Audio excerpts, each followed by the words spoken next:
இது ஃபர்ஸ்ட் மலேசியாவின் செய்திகள் உங்களுக்காக.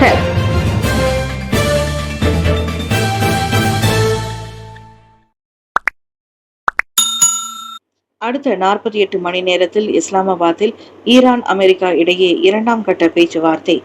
கோடி காட்டும் ட்ரம்ப். ஈரான் உடனான பதற்றத்தை தணிக்க பாகிஸ்தானில் மீண்டும் ஒரு முறை பேச்சுவார்த்தை நடத்த அமெரிக்க அதிபர் டொனால்டு ட்ரம்ப் விருப்பம் தெரிவித்துள்ளார். அடுத்த 48 மணி நேரங்களில் இஸ்லாமாபாத்தில் பேச்சுவார்த்தை தொடங்க வாய்ப்புள்ளதாக நியூயார்க் போஸ்ட் ஊடகத்திற்கு அளித்துள்ள பேட்டியில் ட்ரம்ப் கூறினார்.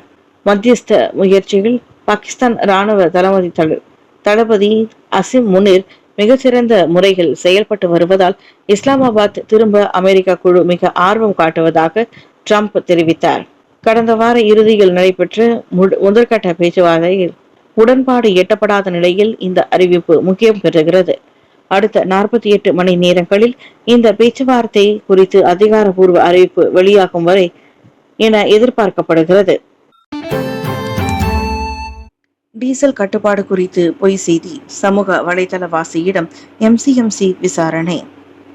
மலேசியாவிலிருந்து பிலிப்பைன்ஸுக்கு டீசல் விநியோகம் செய்யப்படுவதாக சமூக வலைதளங்களில் பொய் செய்திகளை பரப்பிய ஒருவரை மலேசிய தொடர்பு மற்றும் பல்லூடக ஆணையமான எம்சிஎம்சி விசாரிக்க தொடங்கியுள்ளது. நாட்டின் எரிபொருள் கையிருப்பு குறித்து பொதுமக்களிடையே தேவையற்ற அச்சத்தையும் குழப்பத்தையும் ஏற்படுத்தும் வகையில் அந்த பதிவு அமைந்துள்ளதாக அந்த ஆணையம் கூறியது. விசாரணையின் ஒரு பகுதியாக சம்பந்தப்பட்ட நபரின் சிம் அட்டை மற்றும் கைபேசி பறிமுதல் செய்யப்பட்டுள்ளன. 1998ஆம் ஆண்டு தொடர்பு மற்றும் பல்லூடக சட்டத்தின் கீழ் இந்த விசாரணை நடத்தப்படுகிறது.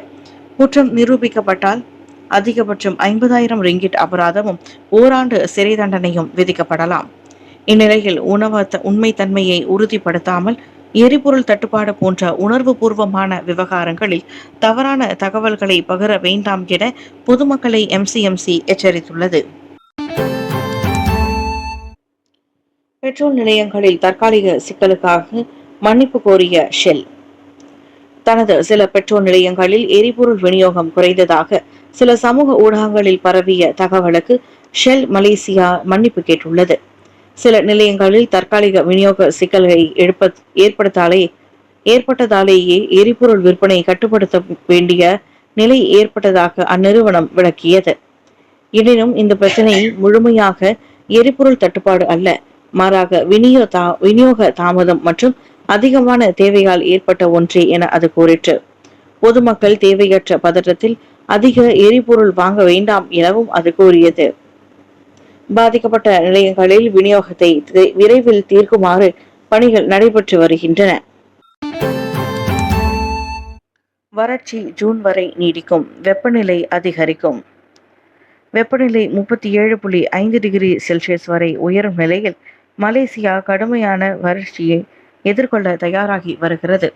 மேலும் கடும் வெப்பமும் தண்ணீர் பற்றாக்குறையும் குறைந்தபட்சம் ஜூன் மாதம் வரை நீடிக்கும் என அரசாங்கம் எச்சரித்துள்ளது.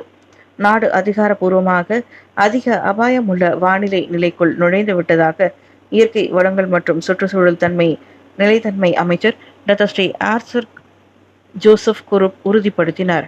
முயற்சிகள் இருந்த போதிலும் மிகவும் சவாலான மாதங்கள் இன்னும் வரவிருக்கின்றன என்று அவர் எச்சரித்தார். வரவிருக்கும் ஏப்ரல் மற்றும் மே மாதங்கள் ஜூன் மாதம் வரையிலும் கூட மிகவும் வறட்சியான மாதங்களாக இருக்கும் என எதிர்பார்க்கிறோம். தற்போது வெப்பநிலை இன்னும் அதிகமாக உயர்ந்து வருவதை நாங்கள் கவனிக்கிறோம் என்று அவர் கூறினார். வெப்பநிலை சுமார் 37.5 டிகிரி செல்சியஸை எட்டும் என எங்களுக்கு ஏற்கனவே தகவல் தெரிவிக்கப்பட்டதால் நிலைமையை உன்னிப்பாக கவனித்து வருகிறோம் என்று அனைத்துலக நிலைத்தன்மை வாரம் 2026 ISW 2026 தொடக்க விழாவில் செய்தியாளர்களை சந்தித்த போது ஆர்டர் ஜோசப் குரூப் தெரிவித்தார். புதிய உச்சம். மலேசியாவில் மருத்துவ காப்புறுதி கோரிக்கைகள் 9.4 பில்லியன் ரிங்கிட்டாக உயர்வு. மலேசியாவில் மருத்துவ காப்புறுதி கோரிக்கைகள் வரலாறு காணாத வகையில் உயர்ந்துள்ளன. 2025ஆம் ஆண்டில் மட்டும் மருத்துவ கோரிக்கைகளுக்காக வழங்கப்பட்ட தொகை 9.4 பில்லியன் ரிங்கிட்டை எட்டியுள்ளன. மலேசிய ஆயுள் காப்புறுதி சங்கமான LIAM வெளியிட்டுள்ள 2025ஆம் ஆண்டு வருடாந்திர அறிக்கையின்படி மருத்துவ கோரிக்கைகள் முந்தைய ஆண்டை விட 5 மடங்கு அதிகரித்துள்ளன. நாட்டின் மொத்த காப்புறுதி பண பட்டுவாடாவில் மருத்துவ செலவுகள் மட்டுமே சுமார் 54 விழுக்காடு ஆக்கிரமித்துள்ளன. மரணம் மற்றும் ஊனமுற்றோருக்கான பலன்கள் உட்பட மொத்தம் தொகை 17.4 பில்லியன் ரிங்கிட்டாக உயர்ந்துள்ளது. குறிப்பாக ஊனமுற்றோருக்காக காப்புறுதி பலன்கள் 77 விழுக்காடு வரை பெரும் வளர்ச்சியை பதிவு செய்துள்ளது. எனவே மருத்துவ பணவீக்கம் மற்றும் அதிகரித்து வரும் கோரிக்கைகள் காரணமாக காப்புறுதி பிரீமியம் உயர்வு என்பது தவிர்க்க முடியாதது என காப்புறுதித்துறை வல்லுநர்கள் எச்சரிக்கின்றனர். விழுந்து காயமடைந்த பிறகு கால்களை கட்டுப்படுத்துவதில் சிரமம், மகாதீர் போட்டி. கீழே விழுந்து காயமடைந்த பிறகு தனது கால்களை முழுமையாக கட்டுப்படுத்த முடியாமல் இருப்பதாக முன்னாள் பிரதமர் டாக்டர் மகாதீர் முகமது கூறியுள்ளார். நிற்க முடிந்தாலும் எனக்கு கால்கள் இல்லாதது போல உணர்கிறேன் என்றார் அவர். ஜனவரியில் கீழே விழுந்தது விபத்தில் அவருக்கு இடுப்பு எலும்பு முறிவு மற்றும் சிறிய தலைக்காயம் ஏற்பட்டது. அதிலிருந்து அவர் தொடர் சிகிச்சை பெற்று வருவதுடன் உடற்பயிற்சி சிகிச்சை மூலம் மீள்வதற்கான முயற்சிகள் மேற்கொள்ளப்பட்டு வருகின்றன. அவரது உடல்நிலையில் முன்னேற்றம் இருந்தாலும் பழையபடி நடமாடும் இன்னும் சவாலாக உள்ளது. எனினும் 100 வயது மகாதீர் உற்சாகம் குறையாமல் தொடர்ந்து பிசியோதெரபி உடற்பயிற்சி சிகிச்சை பெற்று வருகிறார். தண்ணீர் குடித்த குழந்தைகளுக்கு $2 அபராதம். சிங்கப்பூர் உணவகத்தின் விசித்திர விதிமுறை. சிங்கப்பூர் கேலாங்கில் உள்ள ஒரு உணவகத்தில் வீட்டிலிருந்து கொண்டு வந்த தண்ணீரை குழந்தைகள் குடித்ததற்காக $2 கூடுதல் கட்டணம் வசூலிக்கப்பட்ட சம்பவம் சமூக வலைதளங்களில் பெரும் விவாதத்தை ஏற்படுத்தியுள்ளது. பிப்ரவரி மாதம் அந்த உணவகத்திற்கு 5 பேர் கொண்ட குடும்பத்துடன் சென்ற நிலையில் தனது 5 மற்றும் 10 வயதுடைய குழந்தைகள் தாங்கள் கொண்டு வந்த பாட்டிலில் இருந்த தண்ணீர் குடித்ததாக இங் என்ற ஆடவர் தெரிவித்தார். ஆனால் உணவகத்தின் ரசீதில் வெளியிலிருந்து கொண்டு வரப்பட்ட பானங்கள் என்ற பெயரில் 2 கட்டணங்கள் சேர்க்கப்பட்டிருந்தது அவருக்கு அதிர்ச்சியை அளித்தது. இது குறித்து கருத்துரைத்த இங், நாங்கள் ஏற்கனவே மதுபானங்கள் ஆர்டர் செய்திருந்தோம். ஆனால் சிறு குழந்தைகள் தண்ணீர் குடித்ததற்காக கட்டணம் வசூலிப்பது நியாயமற்றது என்றார் அவர். அதைவிட வேதனை என்னவென்றால் 20 ஆண்டுகளுக்கும் மேலாக இந்த உணவகத்திற்கு வாடிக்கையாளராக வந்து போகும் தமக்கே இந்த நிலையா என அவர் கேட்டார். ஆனால் உணவக நிர்வாகமோ வெளியிலிருந்து உணவு மற்றும் பானங்கள் கொண்டு வர தடை விதிக்கப்பட்டுள்ளதாக நுழைவாயிலேயே விளம்பரம் செய்யப்பட்டுள்ளதாக தெளிவுபடுத்தியது. KLCCயில் DBKL அதிரடி, சட்டவிரோத புகைப்பட கலைஞர்களின் உபகரணங்கள் பறிமுதல். கோலாலம்பூரின் அடையாளமான KLCCயின் சுற்றுப்பயணிகளின் இடையூறு விளைவிக்கும் வகையில் செயல்பட்டு வந்த சட்டவிரோத புகைப்பட கலைஞர்களுக்கு எதிராக DBKL அதிரடி நடவடிக்கை எடுத்துள்ளது. நேற்றைய சோதனையில் அனுமதியின்றி புகைப்பட சேவையில் ஈடுபட்டு வந்த நபர்களுக்கு அபராதம் விதிக்கப்பட்டதோடு அவர்களின் கேமராக்கள் மற்றும் பிற புகைப்பட உபகரணங்களையும் DBKL அமலாக்க அதிகாரிகள் பறிமுதல் செய்தனர். சுற்றுப்பயணிகளிடம் அத்துமீறி நடப்பது மற்றும் அதிக கட்டணம் வசூலிப்பது போன்ற புகார்கள் அதிகரித்ததை தொடர்ந்து இந்த நடவடிக்கை எடுக்கப்பட்டுள்ளது. பொது இடங்களில் வணிகம் செய்ய முறையான உரிமம் அவசியம் என்பதை அதிகாரிகள் மீண்டும் வலியுறுத்தினர். மாநகரின் பாதுகாப்புக்கு சுற்றுப்பயணிகளின் வசதிகளையும் உறுதி செய்ய இத்தகைய கண்காணிப்பு நடவடிக்கைகள் என்று மேற்கொள்ளப்பட்டதாக DBKL கூறியது.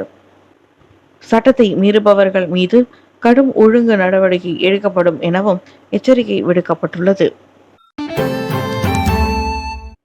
கையில் ஆயுதத்துடன் போலீஸ்காரரை துரத்திய ஆடவர் மீது 4 குற்றச்சாட்டு, 9100 ரிங்கிட் அபராதம். கடந்த வாரம் செவ்வாய்க்கிழமை உணவகம் ஒன்றில் போலீஸ் அதிகாரியை ஆயுதம் ஏந்தியபடி துரத்தி சென்று சமூக வலைதளங்களில் வைரலான நபருக்கு எதிராக தெலுக் டத்தோக் மேஜிஸ்ட்ரேட் நீதிமன்றத்தில் 4 குற்றச்சாட்டுகள் கொண்டு வரப்பட்டன. உணவக உரிமையாளர் தியோ பான் என்பவருக்கு இழப்பை ஏற்படுத்தும் நோக்கில் பீங்கான் மங்குகள், மேஜைகள் மற்றும் இதர பொருட்களை சேதப்படுத்தியதாக 31 வயதுடைய லோரி ஓட்டுநரான மகேந்திரன் மீது முதல் குற்றச்சாட்டு கொண்டு வரப்பட்டது. மேலும் பாதிக்கப்பட்டவர் மீது குற்றவியல் பலத்தை பயன்படுத்தியதாக தண்டனை சட்டத்தின் 352வது விதியின் கீழ் அவர் மீது 2வது குற்றச்சாட்டு கொண்டு வரப்பட்டது. பிரம்பை பயன்படுத்தி ஹோண்டா சிவிக் காரை கீறி 3700 ரிங்கிட் இழப்பை ஏற்படுத்தியதன் மூலம் 3வது குற்றத்திலும் போலீஸ் அதிகாரி கார்பரல் முகமது பஸ்லான் அசீரை அவரது கடமைகளை செய்வதிலிருந்து தடுக்கும் அல்லது அச்சுறுத்தும் நோக்கத்துடன் குற்றவியல் பலத்தை பயன்படுத்தியதாக அவர் மீது 4வது குற்றச்சாட்டும் கொண்டுவரப்பட்டது.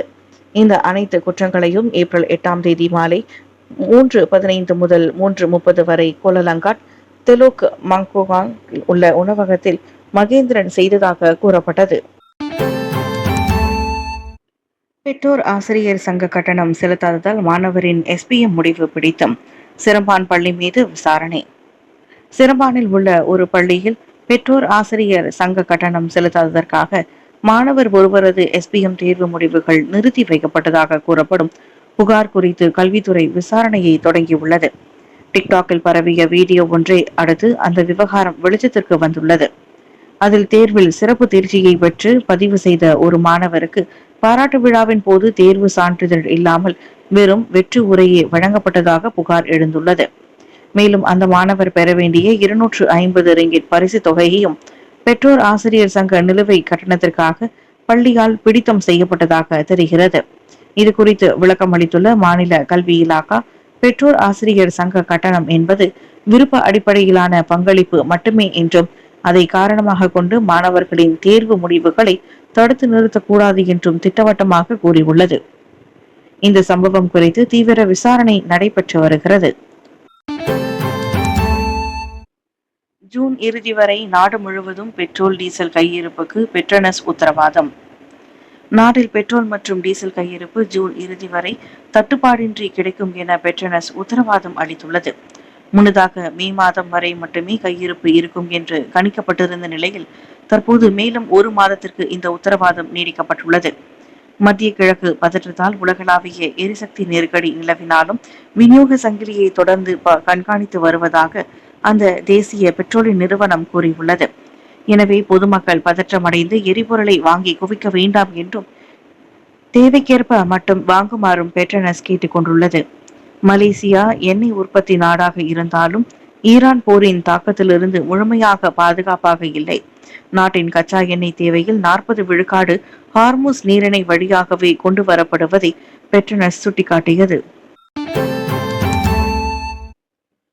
சிறைச்சாலை வாகன அணிவகுப்பு விதிமீறல் ஏதும் இல்லை என சிறைத்துறை விளக்கம்.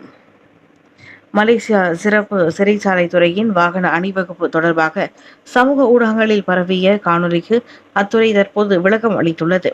எந்தவித SOP பாதுகாப்பு நடைமுறை விதிமீறல்களும் இல்லை என அது விளக்கியது.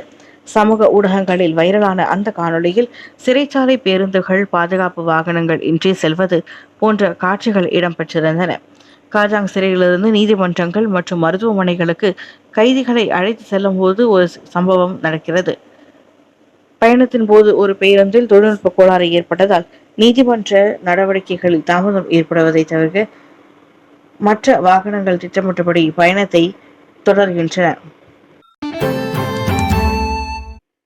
நச்சுணவால் 800 பேர் பாதிப்பு. சன்வே லகூன் மீது மலேசிய தொடர்பு மற்றும் பல்லூடக ஆணையம் 1.85 மில்லியன் ரிங்கிட் நஷ்டஈடு வழக்கு. நாட்டின் முன்னணி பொழுதுபோக்கு பூங்காவான சன்வே லகூன் மீது மலேசிய தொடர்பு மற்றும் பல்லூடக ஆணையமான MCMC நஷ்டஈடு வழக்கு தொடர்ந்துள்ளது. கடந்த ஆண்டு நடைபெற்ற ஒரு நிகழ்ச்சியில் ஏற்பட்ட மிகப்பெரிய நச்சுணவு பாதிப்பு சம்பவமே இதற்கு காரணமாகும். ஷா அலாம் உயர்நீதிமன்றத்தில் தாக்கல் செய்யப்பட்டுள்ள வழக்கில் MCMC சார்பில் சுமார் 1.85 பில்லியன் ரிங்கிட் இழப்பீடாக கோரப்பட்டுள்ளது. 2025 அக்டோபரில் சன்வே லகூனில் நடைபெற்ற MCMC குடும்ப தின விழாவின் போது அங்கிருந்த உணவை உட்கொண்ட ஊழியர்கள், குழந்தைகள் மற்றும் முதியவர்கள் என 800க்கும் மேற்பட்டோர் உடல்நலத்தில் பாதித்தனர். ஸ்லாங்கூர் மாநில சுகாதாரத்துறையின் விசாரணையில் உணவை கையாண்டதில் ஏற்பட்ட அலட்சியமே இந்த பாதிப்புக்கு காரணம் என கண்டறியப்பட்டது. தற்போது அந்த நிகழ்வுக்காக செலுத்தப்பட்ட முழு தொகையையும் பாதிக்கப்பட்டவர்களுக்கு மருத்துவ செலவுகளையும் சன்வே லகூன் நிர்வாகம் வழங்க வேண்டும் என MCMC கேட்டுக்கொண்டுள்ளது.